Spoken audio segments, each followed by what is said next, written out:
बाल विद्या निकेतन मसौढ़ी हिंदी शिक्षक विजय कुमार के वर्ग में 10वीं कक्षा के सभी विद्यार्थियों का स्वागत है। छात्रों, आज क्षितिज जो पाठ्य पुस्तक है क्षितिज भाग 2, तो गद्य खंड में एक पाठ है बाल गोविंद भगत, उसकी चर्चा मैं कर रहा हूँ। बाल गोविंद भगत पाठ का नाम है और रचनाकार का नाम है रामवृक्ष बेनीपुरी। साहित्यिक विधा की दृष्टि से यह पाठ एक रेखा चित्र है। तो सबसे पहले हम लोग रचनाकार जो रामवृक्ष बेनीपुरी हैं उनके संबंध में संक्षिप्त जानकारी प्राप्त कर लें। रामवृक्ष बेनीपुरी का जन्म बिहार के मुजफ्फरपुर जिले के बेनीपुर गांव में सन 1899 में हुआ, यानी बिहारी थे। माता पिता का निधन बचपन में ही हो जाने के कारण जीवन के आरंभिक वर्ष अभावों, कठिनाइयों और संघर्षों में बीते। 10वीं तक की शिक्षा प्राप्त करने के बाद वे सन 1920 में राष्ट्रीय स्वाधीनता आंदोलन में सक्रिय रूप से जुड़ गए। कई बार जेल भी गए। 1968 में उनका निधन हो गया। देह का अवसान 1968 में हुआ। 15 वर्ष की अवस्था में बेनीपुरी जी की रचनाएं पत्र पत्रिकाओं में छपने लगी। वे बेहद प्रतिभाशाली पत्रकार थे। उन्होंने अनेक दैनिक, साप्ताहिक एवं मासिक, तो पत्रिकाएं कई तरह की होती हैं, एक डेली, फिर एक सप्ताह में एक बार, फिर महीना में एक बार। तो दैनिक, साप्ताहिक एवं मासिक पत्र पत्रिकाओं का संपादन किया, जिनमें मुख्य जो हैं उनके नाम हैं तरुण भारत, किसान मित्र, बालक, युवक, योगी, जनता, जनवाणी और नई धारा। ये मुख्य पत्र पत्रिकाएं हैं रामवृक्ष बेनीपुरी की। गद्य की विविध विधाओं में, मैंने बताया था कि साहित्य की विविध विधाएं होती। विधा का मतलब रूप।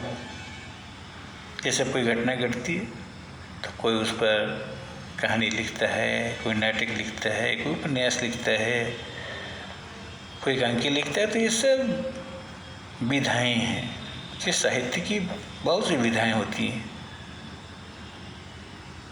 तो काव्य की भी अलग अलग विधाएं होती हैं, गद्य की भी। तो गद्य की विविध विधाओं में उनके लेखन को व्यापक प्रतिष्ठा मिली। उनका पूरा साहित्य बेनीपुरी रचनावली के 8 खंडों में प्रकाशित है। बेनीपुरी रचनावली पुस्तक मिल जाए तो, और 8 खंड में, उसी में उनका पूरा साहित्य सब संकलित है। उनकी रचना यात्रा के महत्वपूर्ण पड़ाव हैं पतितों के देश में। यह एक उपन्यास है, साहित्य की विधा है, उपन्यास, नॉवेल जिसको बोलते हैं। चिता के फूल एक कहानी है। अम्बपाली नाटक है। माटी की मूर्तें रेखा चित्र है। पैरों में पंख बांधकर यह यात्रा वृत्तांत है। कहीं किसी जगह की यात्रा की, उस पर लिख दी तो यात्रा वृत्तांत। जंजीरें और दीवारें ये संस्मरण है। संस्मरण भी साहित्य की विधा है। उनकी रचनाओं में स्वाधीनता की चेतना, मनुष्यता की चिंता और इतिहास की युगानुरूप व्याख्या है। युग जो अनुरूप, युग के अनुरूप। विशिष्ट शैलीकार होने के कारण बेनीपुरी जी को कलम का जादूगर कहा जाता है। कभी कभी प्रश्न पूछे जाते हैं कि हिंदी साहित्य में किस रचनाकार को कलम का जादूगर कहा जाता है, तो आंसर होगा रामवृक्ष बेनीपुरी। और विद्यार्थी कभी कभी कंफ्यूज करते हैं कि किस रचनाकार को कलम का सिपाही कहा जाता है, तो उसका आंसर होगा मुंशी प्रेमचंद। तो बेनीपुरी जी को कलम का जादूगर कहा जाता है। अब हम लोग देखते हैं कि इस पाठ में क्या है, तो मुख्य बिंदु क्या है इसके, उस पर एक नज़र डालते हैं।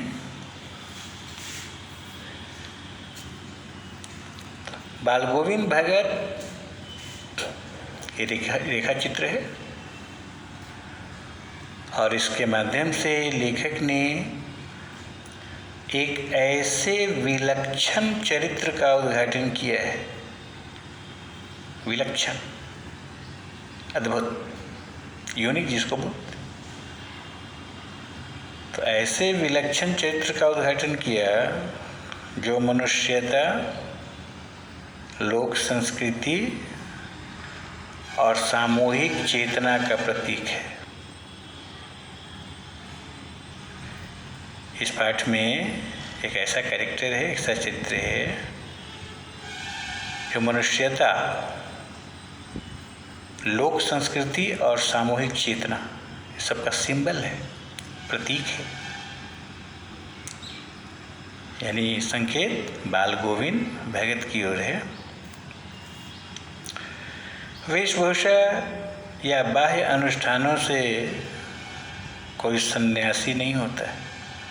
आमतौर पर हम लोग सन्यासी किसको कहते हैं? उसकी वेशभूषा देख करके बड़ी बड़ी जटाएं, गेरुआ वस्त्र, लंबी दाढ़ी, तिलक। तो लेकिन यहाँ कवि कह रहे हैं, लेखक कह रहे हैं कि वेशभूषा या बाह्य स्थानों से कोई सन्यासी नहीं होता है। सन्यास का आधार जीवन के मानवीय सरोकार होते हैं। बाल गोविंद भगत इसी आधार पर लेखक को सन्यासी लगते हैं। ऊपर से बिल्कुल गृहस्थ, लेकिन मन से सन्यासी। तो यह पाठ सामाजिक रूढ़ियों पर भी प्रहार करता है। हमारे समाज में बहुत सी रूढ़ियाँ हैं जिसको अभी तक हम लोग ढो रहे हैं, जानते हैं कि वो गलत है, फिर भी बंधन मुक्त नहीं हुए। तो यह पाठ समाज की जो रूढ़ियाँ हैं, जो विसंगतियाँ हैं, उस पर भी चोट करती हैं। इस रेखा चित्र की एक विशेषता यह भी है कि बाल गोविंद भगत के माध्यम से ग्रामीण जीवन की सजीव झांकी देखने को मिलती है। क्या मतलब हुआ? इस पाठ को पढ़ने के क्रम में हमें इस बात की अनुभूति होगी, एहसास होगा कि हमारा शरीर तो यहाँ है, लेकिन मन मयूर गांव में नृत्य कर रहा है। तो ग्रामीण जीवन की झलक देखने को यहाँ मिलेगी। तो आइए हम लोग भी इस पाठ का अवलोकन करते हैं।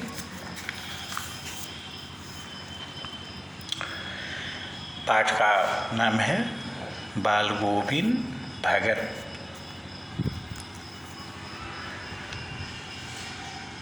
बाल गोविंद भगत मंझोले कद के, यानी न लंबा और न नाटा, मीडियम मंझोले कद के गोरे चिट्टे आदमी थे। अब जैसे जैसे पंक्ति आगे बढ़ेगी, एक तस्वीर हमारे मानस पटल पर उभरेगी और वह तस्वीर होगी बाल गोविंद भगत की। मैंने कभी देखा नहीं, लेकिन एक किस तरह से शब्दों से चित्र बनते हैं, यही तो बेनीपुरी जी की खासियत है। कहते हैं कि रामवृक्ष बेनीपुरी की कॉमा और फुल स्टॉप भी बोलते हैं, इसलिए कलम का जादूगर कहा गया है। तो मंझोले कद के गोरे चिट्टे आदमी थे, 60 से ऊपर के ही होंगे, उम्र 60 से ऊपर।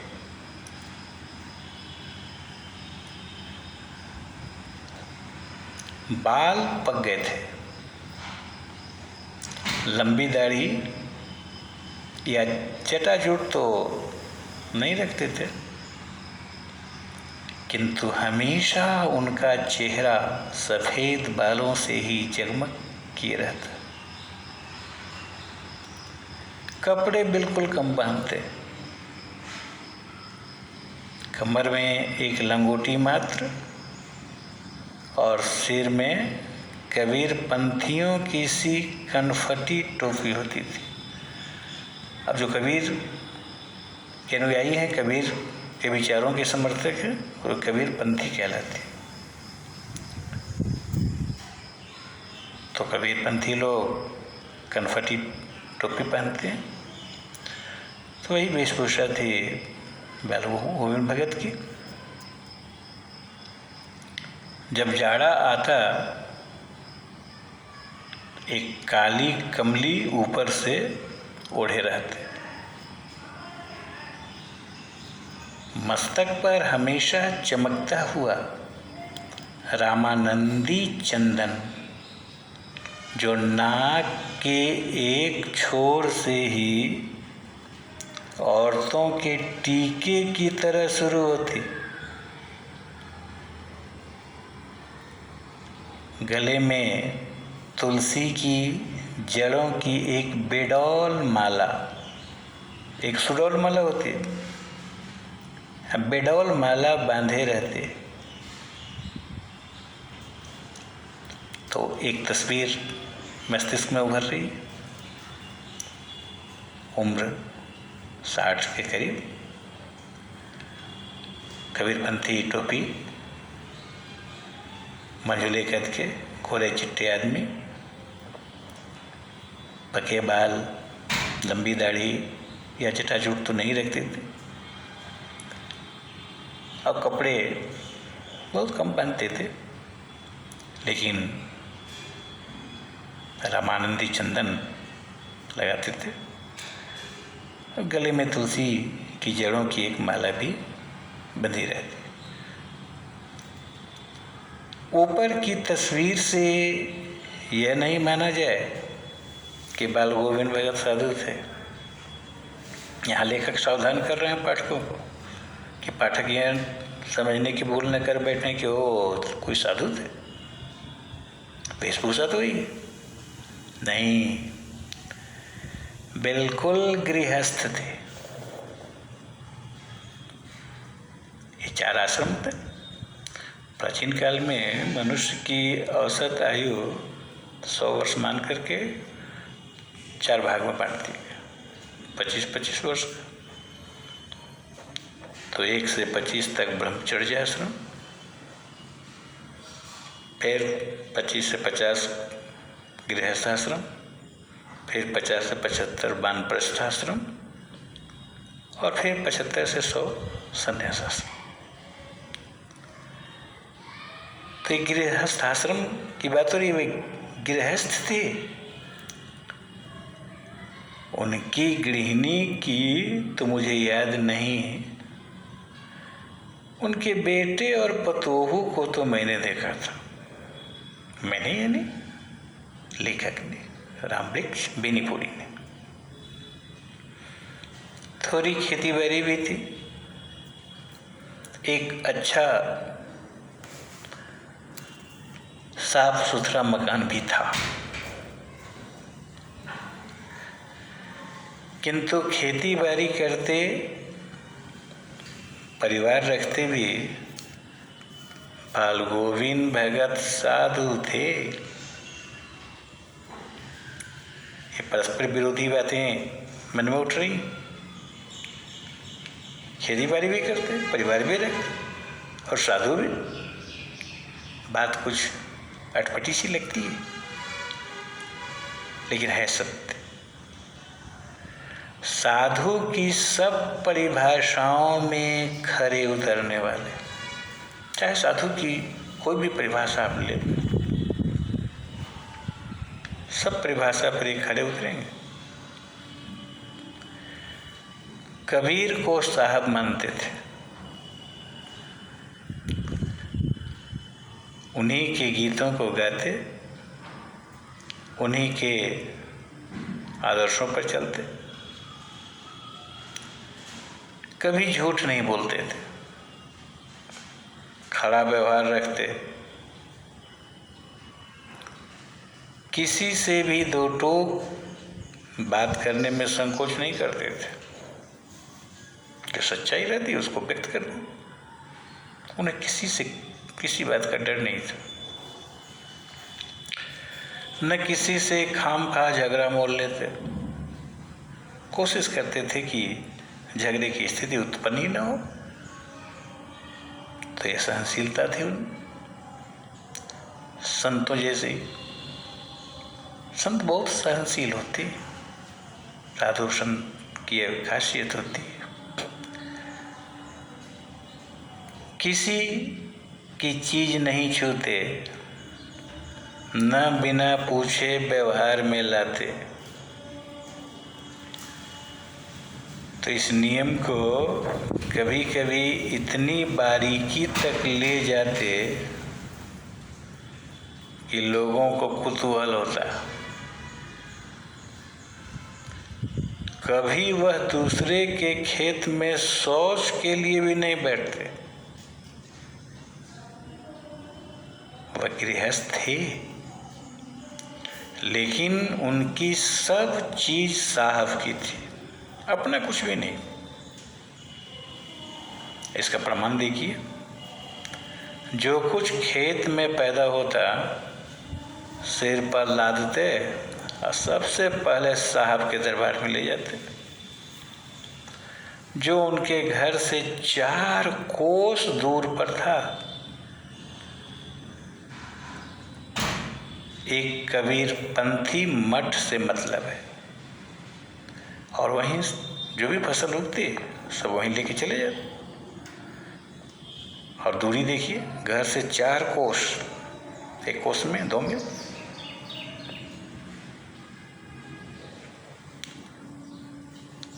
वह दरबार में भेंट रूप रख लिया जाकर प्रसाद रूप में जो उन्हें मिलता,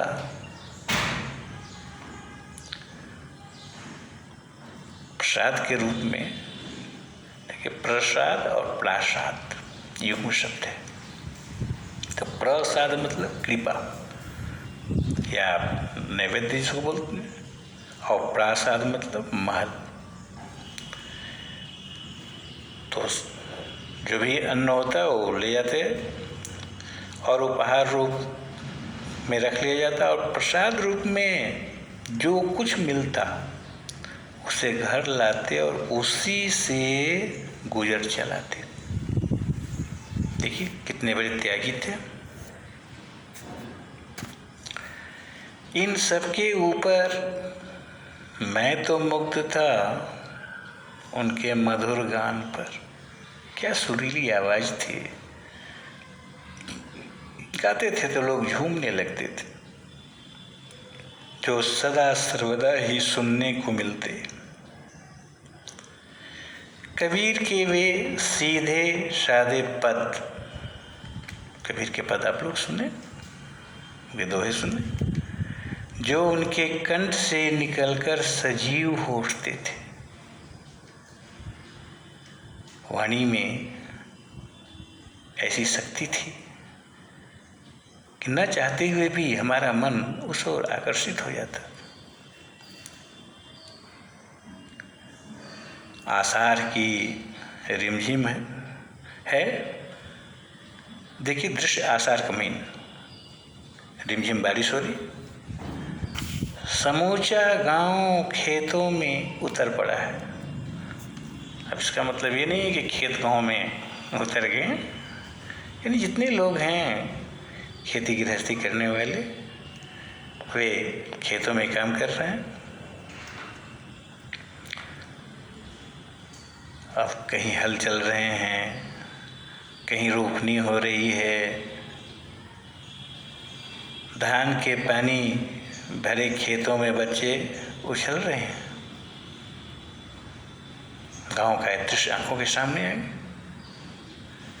और जो औरतें हैं वे कलेवा लेकर, यानी नाश्ता भोजन, कलेवा लेकर मेर पर बैठी हैं। तो यह गांव का दृश्य है। तो सचमुच बाल गोविंद भगत में वो खासियत है, उस चित्र को यहाँ रखकर बिल्कुल सजीव बना दिया। लगा जैसे कि हम गांव में देख रहे हैं।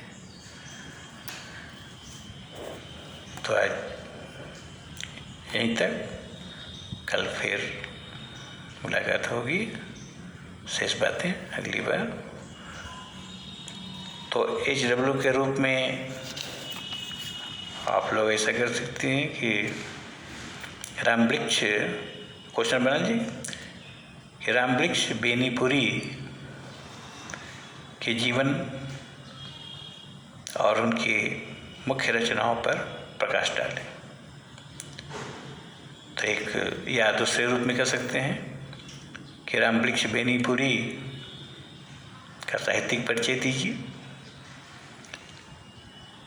तो संक्षेप में इस पर चर्चा की गई है, तो आप इस प्रश्न को तैयार कर लेंगे और बाद में फिर आगे प्रश्न दिए जाएंगे। तो इन प्रश्नों का उत्तर फिर कॉपी में तैयार करने हैं और साथ ही साथ व्हाट्सएप पर भी भेजना है। तो आज यहीं तक। और जो भी टास्क दिए गए हैं, चाहे वो व्याकरण में हो, और मैंने उसमें रस भी पढ़ा दिया है, वाक्य भी, वाच्य भी, पद परिचय भी, तो सबका रिवीजन होते रहना चाहिए। और बीच बीच में कभी हम उससे भी प्रश्न दे दिया करेंगे। तो इन्हीं शुभकामनाओं के साथ अब हम विदा दीजिए। शेष बातें बाद में होंगी। धन्यवाद।